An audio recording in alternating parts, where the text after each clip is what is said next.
What's up, everybody? Ben Rezzi here for Odd Chopper, bringing you my favorite bet of the day to round out the work week. It is Friday, January 20th in the sports world. We're going to talk about all things betting, college basketball, NBA, NHL, whatever's going on. We've dug into the lines. Tried to find a play. We're going to talk about it in just a little bit, but that's what we do here at Odd Chopper. If you enjoy free content, maybe you find us entertaining, that would be lovely. Hit that like button, subscribe to the channel, be part of the community. I've done some things in my life, I'm not going to lie. Some disappointing bets here and there, but I ended Gonzaga's 75-game home win streak. I have ashamed everyone. I'm sorry to Gonzaga fans. We laid 15.5 points and they lost outright. The only blessing in betting, whether you lose by a half a point or 1,000 points, it all counts the same. Complete swing and miss. The beautiful thing, we're right back at it today, and let's get into some ways to make some money after what I just said. I'll bring up the easiest one. Look at this. DraftKings Sportsbook, our friends there. If you don't play over there, don't mind that picture of me. You can see everything else on this is useful. My picture, not useful. If you're a new user at DraftKings Sportsbook, go to the link below. Bet 5, win 200, or you can scan that code. It's super simple. You place your $5 wager on any market. That is extra funds for the bankroll. It is that simple. Got to be 21 plus. Play responsibly. If you have a gambling problem, call 1-800-GAMBLER now. Here we go. You see it on the screen. If you watch this video, you may say, what's going on here? It's that bad of a card on college basketball. I didn't like it. So I went to the NBA. I don't bet a ton of NBA, but I bet enough of it. And I actually do like the spot tonight in the Dallas Mavericks getting a lone point. Spread's been bouncing around a little bit. There's injury concerns. There's a lot to break down in this game, but I'm going to take a shot. We'll be back to college basketball tomorrow. But give me the Dallas Mavericks tonight. Let's talk about this game. The Heat come into town, 25-21. They're playing good basketball. They've won 4 of 5. Went into the Pelicans Stadium last time. Looked really good, really dominant. Optimals are up. Victims are up. Fast.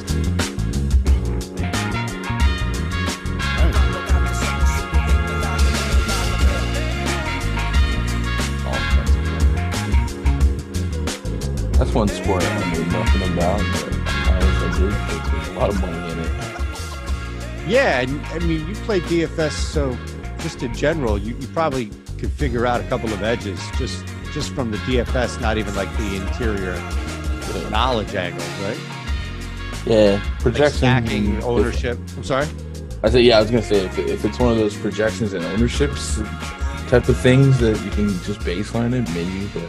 The main reason I didn't get into it at first, I mean, it's not that entertaining to me, but 4 days to sweat, it just seems rough. You gotta love the sport, man, right? Yeah. Making fun of these week-long cricket things, and it's like, well, it's only a couple of days more than a fucking golf. Exactly.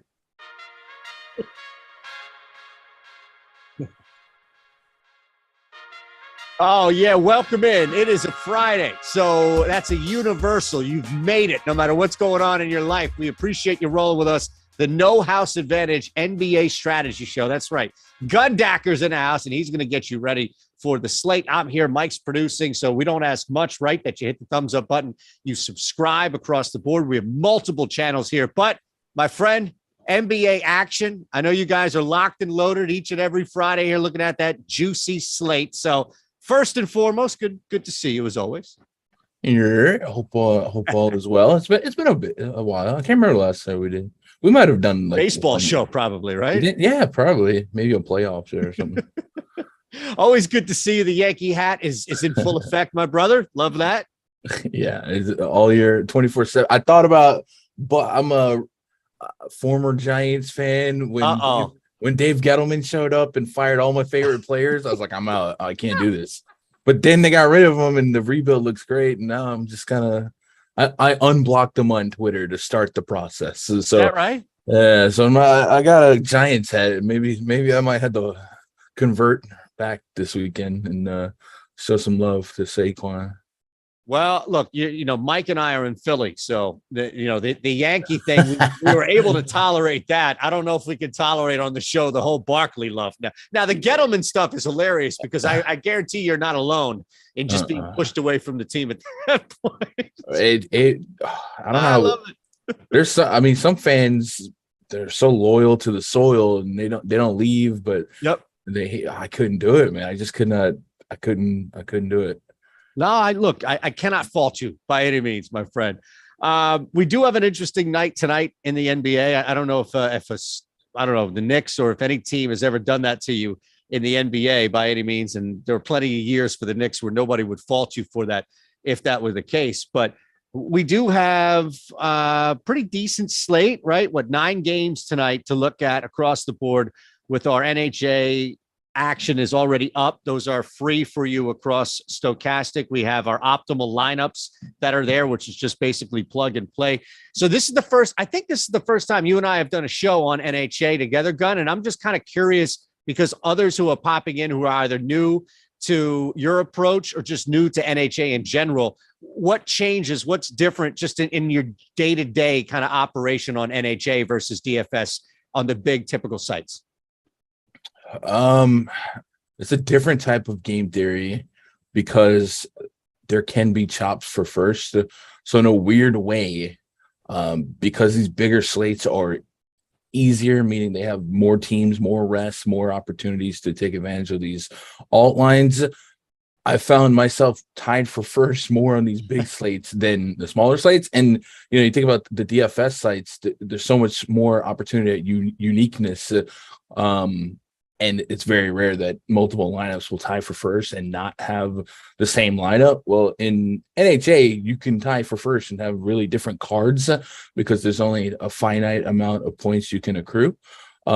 So it's almost it's been almost more fruitful to be contrarian on the smaller slates than the bigger slates. But it doesn't happen a lot. But I did play one night and there was like a 50-way tie for first on a 12-game slate because it was so easy to open up the stochastic projections and find 10 winners. But hopefully tonight won't be that way because I don't like to chop for first. But it is still pretty. It's a net positive EV to jump in here because of all the overlays. So maybe you don't get the marquee bag that's on the top of the poster, but making more money than you walked in with is always a plus in these streets. So I'm interested in one quick thing you said, and we can look at some projections here, especially as just sorting as simple of confidence level that we have on site for unders and overs. John Collins popping up, the issue with the Warriors sitting everybody, so how that's going to affect Jordan Poole. But you mentioned as far as like the 50-way tie and everybody, just how easy it is to pop open our free projections here on Stokastic.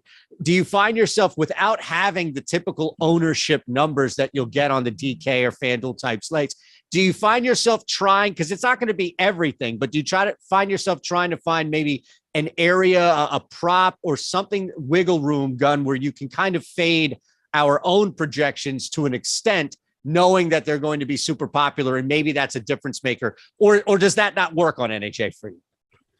A little bit. You can. Okay. Contrarian is fine. We're raised to be so contrarian from the DFS side. Yep. On NHA, it's logic probably makes more sense, obviously, but I don't get too contrarian versus what makes sense. Like we're gonna have several picks on NBA every night that are above a 90% probability. Sometimes you'll have 5 or 6. I think today we have at 85% or better 1, 2, 3, 4, 5, 6, 7 unders and 5 overs. 5 overs. Yeah, I mean that's 10 right there. With 84.33 being Buddy Hield. So you're hovering around a bunch, to your point. Yes.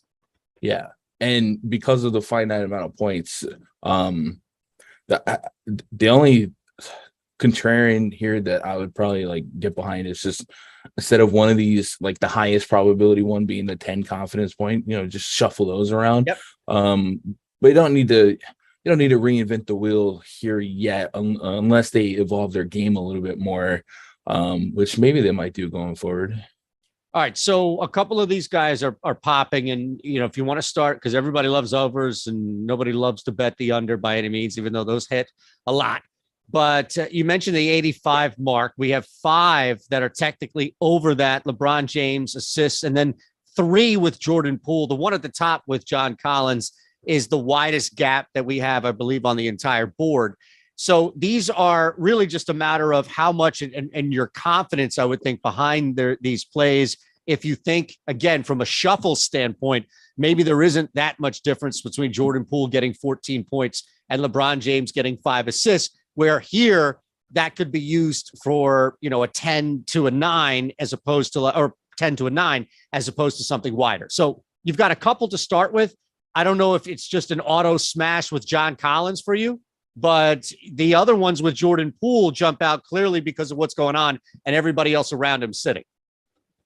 Yeah. And usually when I look at picks like this, I like to think what could go wrong before what could go right. So at 99% probability. Yeah. And on the surface, John Collins has got a 2.5 rebound line, which is ridiculously lower than the projection that we have as Stokastic at 8. The what could go wrong part is 4 and 5 rebounds last couple games, but that's still so much higher. So there's a lot less here that can go wrong than usual.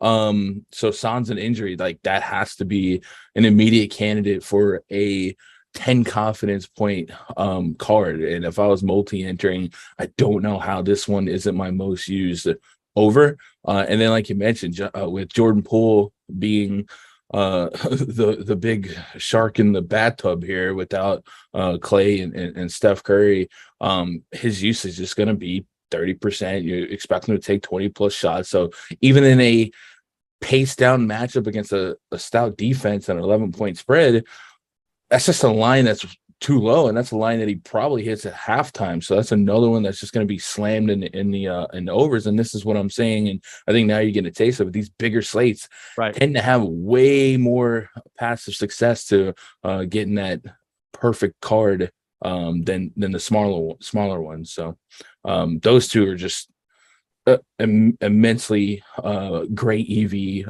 amazing plays. And I'm sure if we looked at the market for sports betting lines, Jordan Poole is probably in the 20s. So getting him at 13.5 is an incredible value. Yeah, that is just absurd on the surface. I mean, even with everybody healthy, those numbers are attainable by all means. And it hasn't adjusted by any means with the news. The 3-pointers, I mean, you talk about volume, right? And just shot volume and what you're getting alone with everybody out around him. I mean, my goodness, so long as the Warriors don't get blown out by 40 in the first half, and even then he's probably going to be a little bit out there. He probably is good for what? Maybe 12, 13 attempts from 3. Would that shock you if he was just launching? So you're right. You've got multiple pathways. And when you're building these, of course, on NHA, you have to use one per player, but we've given you 3 options, really. Is there one that you'd like the least, I would say, with the points PRA or threes, or just these are just heavy rotation 10-9 type point plays for you tonight? They all make great sense. I think I would just throw my expectation would be points is the easiest. Yep. Rebounds against the Cavs. Cavs are one of the tougher teams in the paint. Jared Allen, Evan Mobley, really strong rebounders. Kevin Love, when he's on the court, really strong rebounders. So I probably will just not play around on anything but points. Jordan Poole this season, when Klay Thompson and Steph Curry are not on the court, is rocking a 35% usage rate, does have a 32% assist rate. So like theoretically you could attack assists, but the point line is so low. I just don't really see myself using anything but the points. All right, I just wanted, before we hit the unders and kind of talk about the top heavy stuff there too. You mentioned that number there. LeBron is on the other side of it. This is at 4.5. And again, I just checked the book here. Now, granted, it's juiced to the under, but the total for LeBron on the book is 7.5 assists tonight. Mm-hmm. So to your point, we are getting, that is a gap. That is 3 full dimes that we're getting on NHA to go over. Yeah. And something that EMAC and Terry have discussed is that these alt lines are kind of like your salaries in DFS, right? You get the low salary guy that's in an opportunity to. So these are just kind of like the freebies that the site's giving you to start with. But yeah, this line looks like an incredible opportunity. LeBron James this season without Anthony Davis has a 32% assist rate.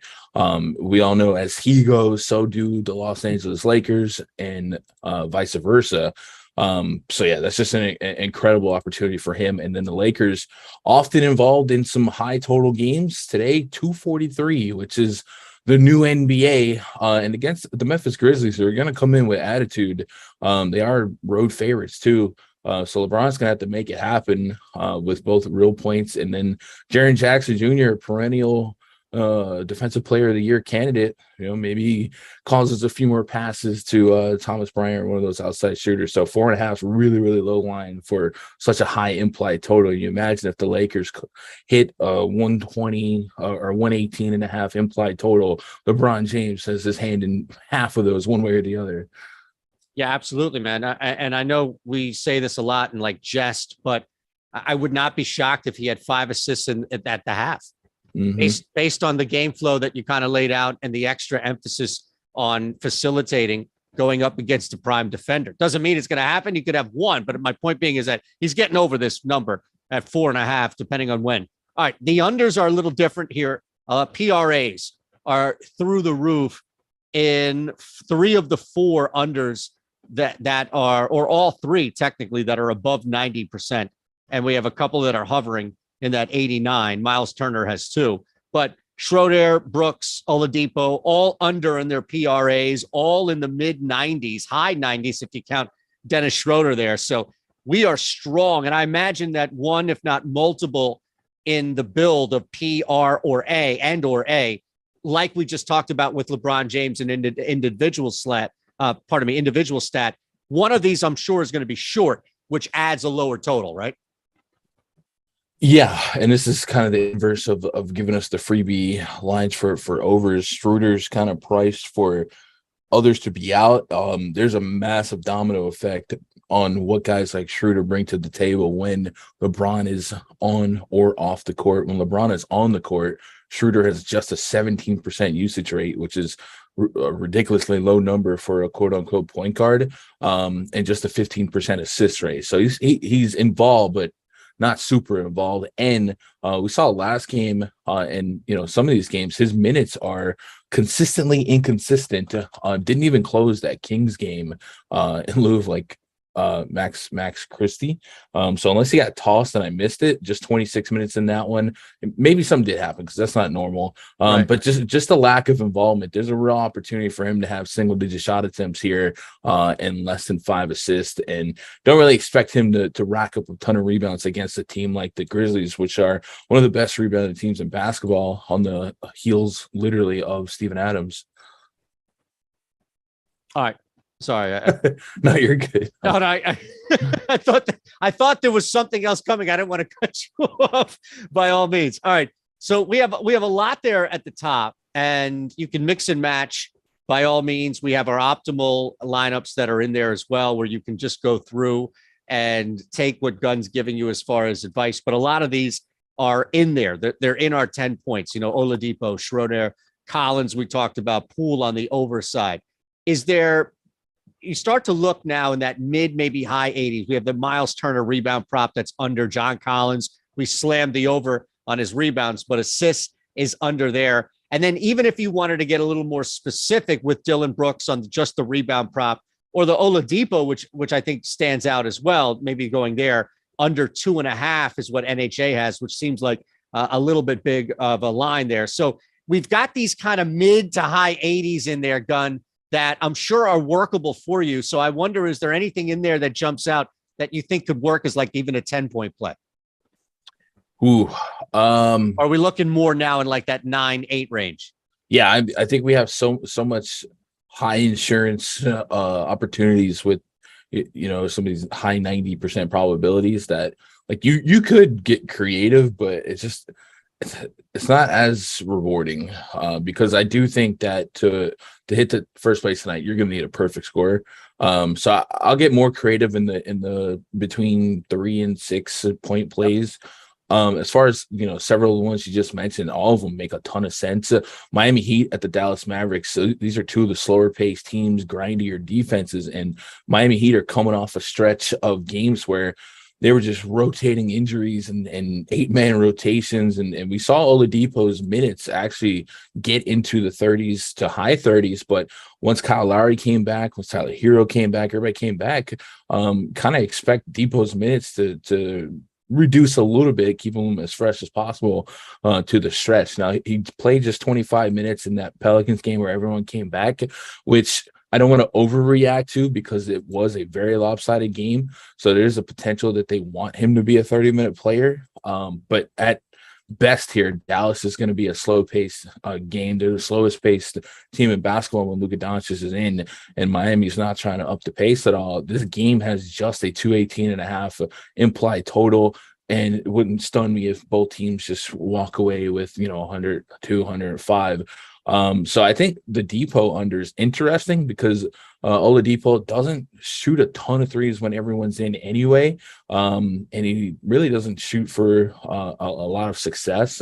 But I hate sweating those low numbers the reverse way. I know the word on the street, Eytan, is that you're a 3-point over guy.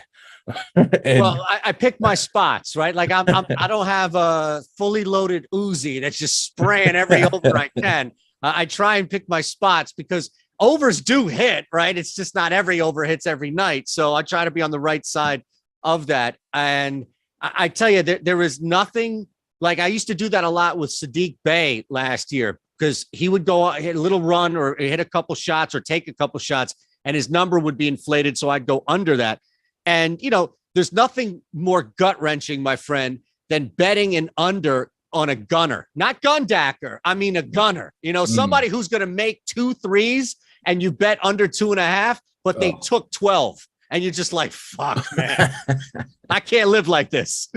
Oh my gosh. Yeah, no, but I like it. I like where you're going there though, as far as like guys coming back around him. Yeah. Right. Yeah, they're filling it. No, yeah, they're filling in some holes, and it's a tougher match. And the Mavericks, to their credit, they've been in a stretch where they've been porous defensively, but that did coincide in the absence of Dorian Finney-Smith and Clayball. Now Clayball is still down, but DFS is back, so just tighten up their perimeter defense a little bit. Yeah, it's a good point you make though about Clayball. Is that's been under discussed, his absence and how really it's hurt them defensively. All right. Let's go back to that point you just made, though, about Oladipo, and maybe this works on the other side. There are 2 guys that I wanted to get your thoughts on from threes. We're talking threes. We open the door here. They're overs. They're Buddy Hield's over and Kyrie. And I would think both of these would be heavy volume plays, knowing that there's just going to be a lot of shot opportunity, especially for Indiana's sake, right? As we know, dealing with injury and all with Buddy Hield. The problem, though, is that, and it's much of I think much of a lesser concern in Utah for Brooklyn, which is getting blown out. But the Pacers, if every night they're a candidate now until fully healthy to get blown out, and they're in Denver. So I don't know if that's a concern, a deterrent, maybe just to stay away with Buddy Hield, or you like it. But those were the 2 that I kind of want to get your thoughts from a 3-point standpoint. So I didn't play a lot of hockey DFS, but when I was learning, my mentors told me that some of the goalies, when it comes to choosing goalies, you don't necessarily want a goalie that isn't going to defend shots, if that makes sense. You get more points for defending shots on goals, right? The more shots you defend, the more fantasy points. Okay. I kind of think So you want a bad defense in front of your goalie. A little bit. I mean, if you give up, if one gets through and then you lose those points, okay. But you do want some shots on goals to rack up some points.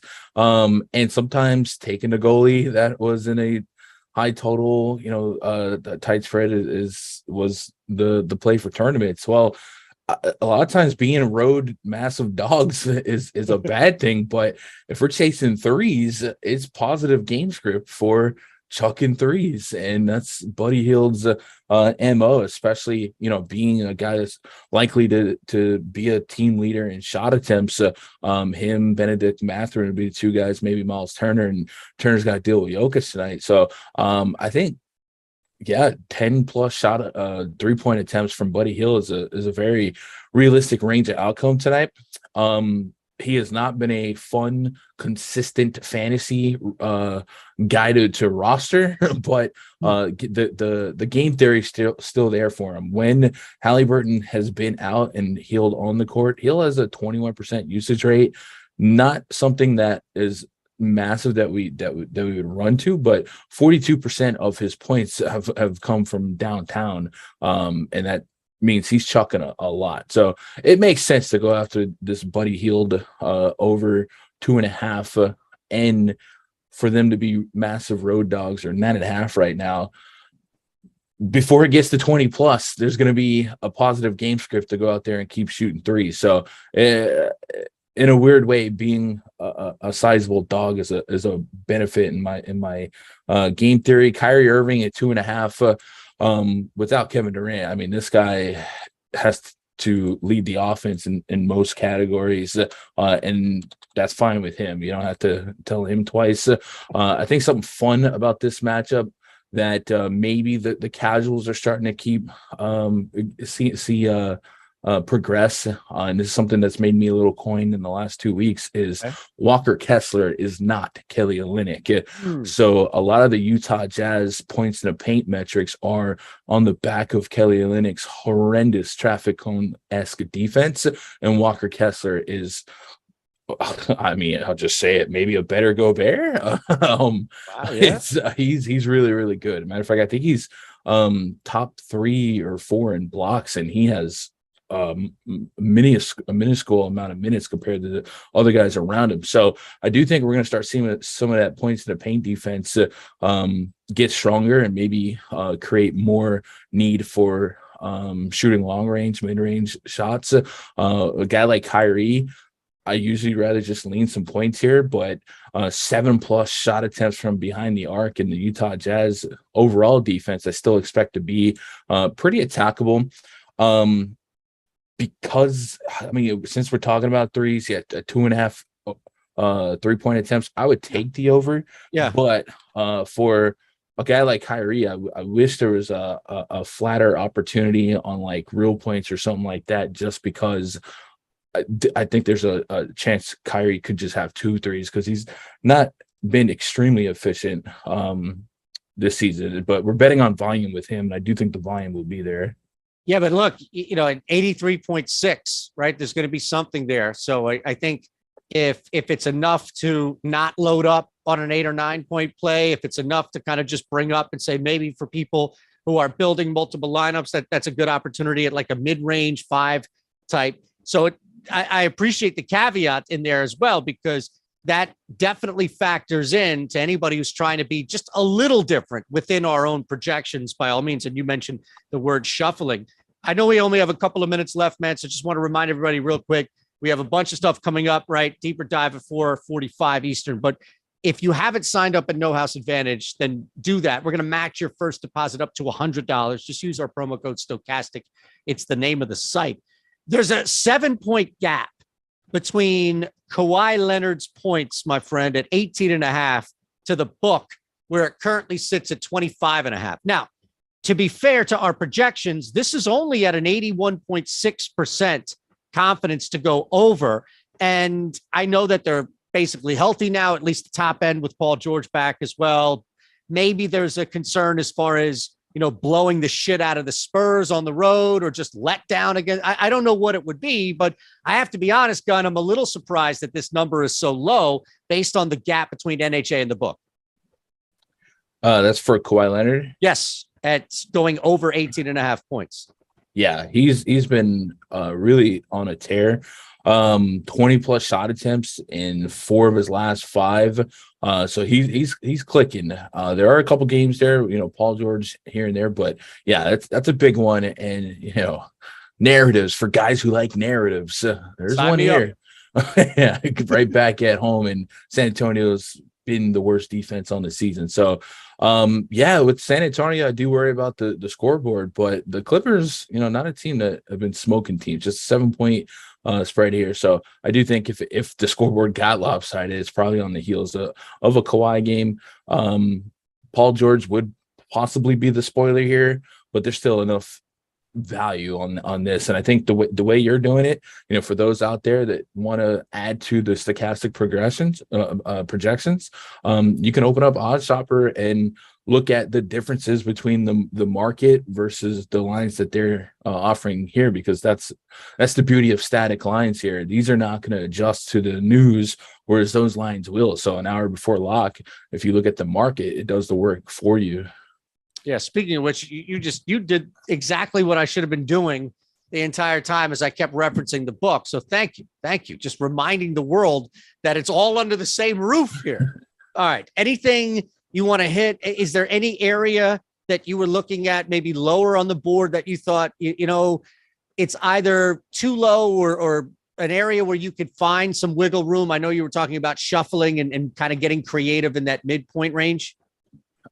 I still think there's a lot of air and opportunity between now and lock for more news to come out. Yep. So I do think we'll get some adjustments. For instance, Jokic has got a Q tag on him with a hamstring. We've actually seen him miss a game lately. So it's a possibility that he would miss. And then we would look at guys like Michael Porter Jr. and Jamal Murray. Sabonis is listed as Q with an illness. Trae Young, he's probable now.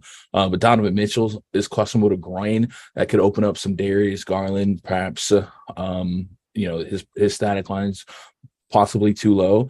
And that was it. So those guys could have some domino effects on their own team.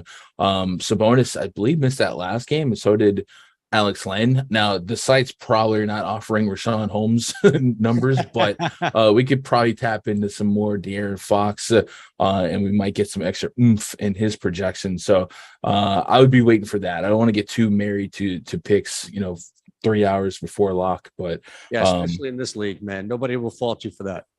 Yeah, that's crazy. At Gundacker on Twitter. I'm at Shander Show. Thanks to Mike for producing. Thanks to you all out there. And big plans outside of watching your Giants lose this weekend? Okay. Wow, I haven't heard your Giants in forever. Yeah, I gotta. You opened the door talking Saquon. No, I appreciate it. It's just like, hearing that is like, wow. This weekend, actually, I have a wrestling show over the weekend, so I'll be doing that. Awesome. All right, well, we appreciate everybody. Again, Stokastic will match your first deposit up to $100. We have free projections. We have Gundacker on the YouTube channel, so there's no way that you can't go into these tournaments fully prepared. The overlay is through the roof, too. So thanks. Have a great weekend and enjoy the game.